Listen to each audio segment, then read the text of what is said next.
Social attraction, doesn't mean you have to hold it. Okay? Oh, But okay. because he's crappy on the leash to begin with, you want to teach him, accidentally step on it and then step off of it and walk away.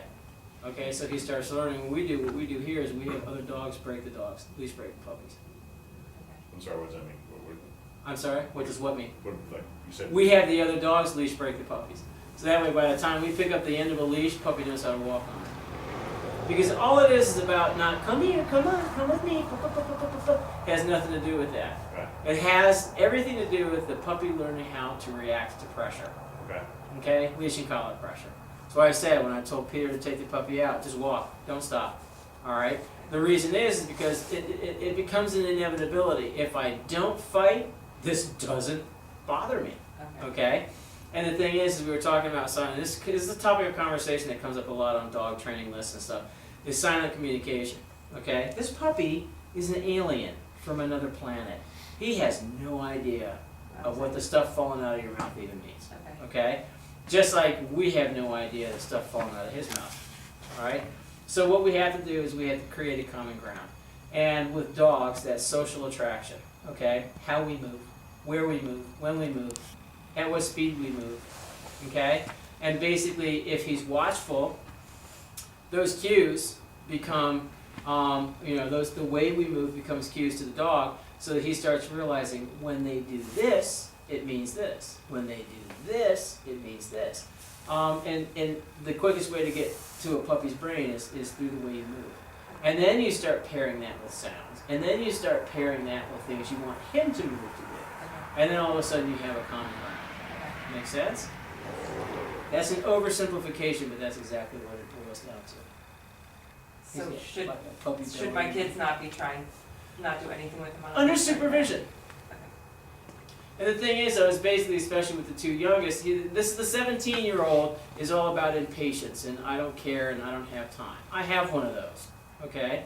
The other two are either warring over the dog's attention, or they're playing their own little games of push, pull with the dog that basically are making the dog kind of go, yeah, maybe not, okay? So, and then you have the kids going, Mom, I want to do this, and da-da-da-da-da, and the other one, and it's just not necessary. Sit down, calm down, and this is what we're going to do. Organize it so that you teach the children how to behave appropriately around the dog, and that way the dog and the kids learn at the same rate. Okay. Because I love kids, don't get me wrong, but they're the fastest way to ruin a good dog. Okay.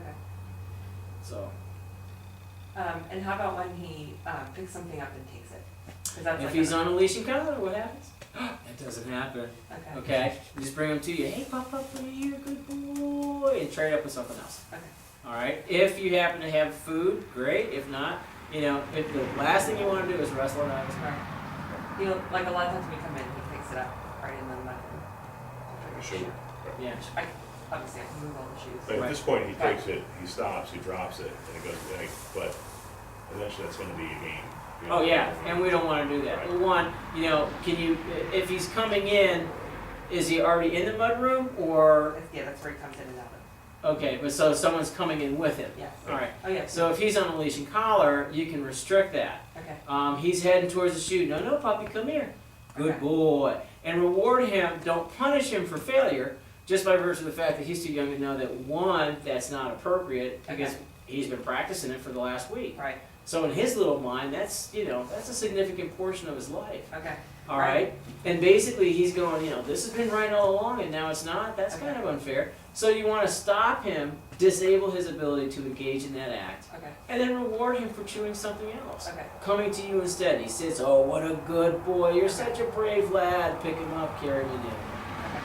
Okay. Problem solved. Okay. It's a lot more leash control. And when you can't do that, he goes in his crate. No Yes. biggie. Okay. I can do it with 12 dogs. You can do it with one. I totally can. I didn't need to, so it wasn't because he stayed right by my legs the whole time. Yeah. So I just got. But the thing is when he stays all right by your leg all the time, except for when he goes dashing after your kids' shoes, Right. toys, Right. your Right. hat. all those Everybody things. wants to- everybody All wants those to- things, right? All those things that are bothering me. Yeah. Okay. That's one way of looking at it. Yes. Okay. Okay.